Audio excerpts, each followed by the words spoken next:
Di bulan Januari 2025, Portugal ngenalin jersey terbaru mereka. Dan ada satu yang baru, yaitu logo Puma. Portugal resmi mengganti aparel mereka dari Nike yang udah mereka gunakan selama 27 tahun menjadi Puma.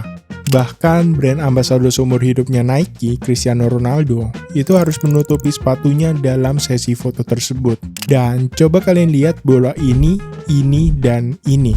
3 bola ini adalah bola yang selama ini digunakan di La Liga, Serie A, dan juga IPL. Tapi sejak musim 2025-2026, posisi Nike itu udah tergantikan oleh Puma. Dimulai dari La Liga yang menggunakan Puma pada musim 2019-2020, kemudian Serie A di musim 2022-2023, dan mulai musim ini IPL juga menggunakan bola dari Puma. Ada apa dengan Nike? Apakah mereka akan meninggalkan sepak bola? Nike didirikan pada tahun 1964 di Oregon, Amerika Serikat oleh Phil Knight dan Bill Bowman. Awalnya, Nike itu bernama Blue Ribbon Sports. Hingga di tahun 1971, mereka mengubah namanya menjadi Nike. Di 30 tahun pertama Nike berdiri, mereka itu nggak pernah melirik sepak bola untuk pasar mereka. Fokus mereka itu lebih ke atletik, kayak sprint, maraton, atau olahraga yang ada hubungannya sama lari. Pada saat itu, sepak bola itu masih dikuasai sama Adidas, dan Nike sama sekali nggak tertarik buat masuk. Ya, ada sih, mereka jadi sponsor, itu pun di Sunderland, dan terus di 1989 mereka juga jadi sponsornya buat PSG, yang waktu itu PSG nggak sebesar sekarang. Hingga di Piala Dunia 1994 yang diadakan di Amerika. Phil Knight itu kagum karena event sepak bola itu bisa bikin negara yang dikuasain sama basket, baseball, dan American football ninggalin olahraga itu sebentar dan kumpul buat nonton Piala Dunia 1994. Dan sejak itu, Phil Knight punya ambisi kalau Nike akan menjadi perusahaan sepak bola nomor 1 di dunia. Setelah Piala Dunia 1994 berakhir, Phil Knight dan seluruh tim Nike berusaha sangat keras buat bisa jadi sponsor klub besar dan timnas. Mereka pingin di Piala Dunia selanjutnya, tahun 1998, Nike itu udah bisa muncul. Dan secara mengejutkan, Nike yang dalam tanda kutip anak baru di sepak bola, berhasil dapetin Brasil yang waktu itu negara paling top dan sang juara bertahan. Nike mengontrak Brasil sebesar $200 juta untuk jangka waktu 10 tahun di tahun 1996. Dan gak cuma timnas Brasilnya aja, Nike juga berhasil dapetin Ronaldo Nazario yang mereka kontrak selama 10 tahun senilai $180 juta. Ketika Piala Dunia 1998, Nike menjadi sponsor untuk 6 dari 32 negara yang ikut Piala Dunia, di mana jumlah tersebut setara dengan Adidas. Dan sepatu merkurial yang dipakai Ronaldo bikin nama Nike itu semakin terkenal di sepak bola. Itu bukan sebuah kebetulan, karena sepatu itu memang didesain untuk terlihat berbeda dari sepatu yang lain, yang mayoritas warnanya hitam. Strategi ini persis sama yang mereka gunakan ke Air Jordan di tahun 1985, di mana Nike ngedesain Air Jordan dengan warna hitam dan merah. Padahal waktu itu NBA punya aturan ketat soal warna sepatu yang harus dominan putih. Tapi Nike nggak peduli. Bahkan Michael Jordan sampai harus bayar denda $5.000 setiap pakai sepatu Air Jordan itu. Dan Nike nggak masalah sama itu. Sampai Air Jordan itu jadi sepatu paling ikonik sampai detik ini. Gak cuma negara aja, Nike juga menjadi sponsor klub-klub besar seperti Arsenal di tahun 1994, Barcelona di tahun 1998, Inter Milan di tahun 1998 juga, dan seterusnya. Nah, setelah Nike cukup sukses di klub dan negara besar, sekarang bagaimana bikin fans juga suka sama Nike?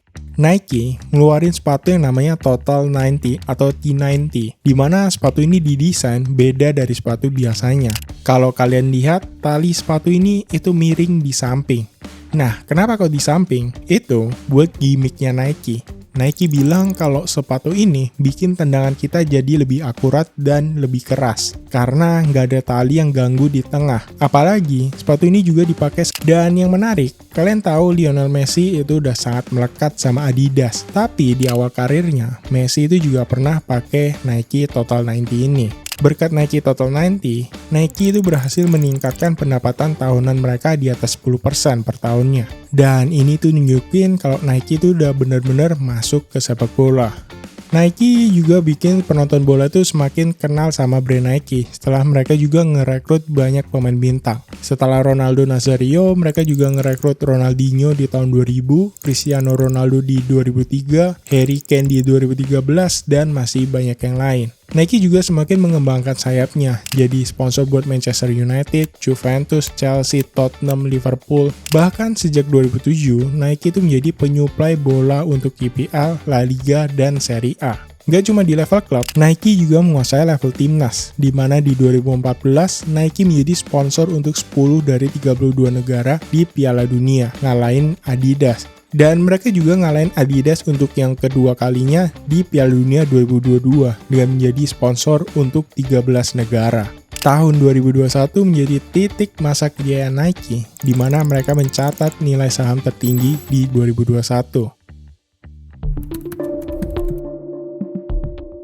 Januari 2020, John Donahoe, mantan CEO dari eBay dan PayPal, menjadi CEO Nike. John Donahoe ini punya visi yang berbeda dari Phil Knight di tahun 1994, di mana Donahoe lebih pingin jadi Nike itu brand lifestyle dibanding olahraga performance. Sehingga mereka mulai melepas posisi mereka di dunia olahraga. Dan itu kelihatan mereka lebih fokus collab sama Travis Scott dibanding collab sama atlet. Justru banyak atlet Nike yang pergi setelah Donahoe jadi CEO, kayak Neymar yang pindah ke Puma, Harry Kane ke Skechers, dan yang cukup krusial, mereka juga harus kehilangan timnas Portugal yang udah 27 tahun pakai Nike, yang di dalamnya ada Cristiano Ronaldo yang udah jadi icon buat Nike selama bertahun-tahun. Saham Nike mengalami penurunan yang sangat signifikan, hingga lebih dari 50%, yang bikin Nike sebenarnya nggak cuma struggle di sepak bola aja, tapi mereka sebenarnya juga sangat struggle secara perusahaan. Pendapatan Nike juga turun sampai mereka harus memecat 1.600 karyawannya. Di 2024, Elliot Hill menjadi CEO Nike, dan dia adalah orang yang paham DNA dari Nike. Karena Hill udah kerja di Nike itu sejak 1988. Elliot Hill pingin balikin Nike itu ke DNA mereka, yaitu menjadi perusahaan terbesar di sepak bola, setelah udah dihancurin sama Donahoe. Dan langkah awal yang diambil Nike untuk memulai kebangkitan mereka dengan memperpanjang kontrak dengan Barcelona hingga 2038 yang nilainya itu sekitar 1,7 miliar euro. Dan yang krusial, Nike berhasil mengambil timnas Jerman dari Adidas. Padahal Adidas itu brand kebanggaannya Jerman, dan timnas Jerman itu udah pakai Adidas selama 70 tahun lebih. Dan Piala Dunia 2026 nanti, itu bakal kali terakhir Jerman pakai jersey Adidas. Ya, ini nunjukin kalau Nike benar-benar pingin balik lagi ke sepak bola. Mereka nawarin 100 juta euro per tahun buat timnas Jerman, yang dimana nilai itu 2 kali lipat dari apa yang ditawarin sama Adidas. Nah, gimana menurut kalian? Apakah Nike bisa bangkit? Dan kalau kalian punya ide yang menarik untuk next content, boleh komen di kolom komentar. Terima kasih sudah menonton, jangan lupa like, comment, share, dan subscribe kalau kalian suka sama videonya, dan sampai jumpa di video selanjutnya.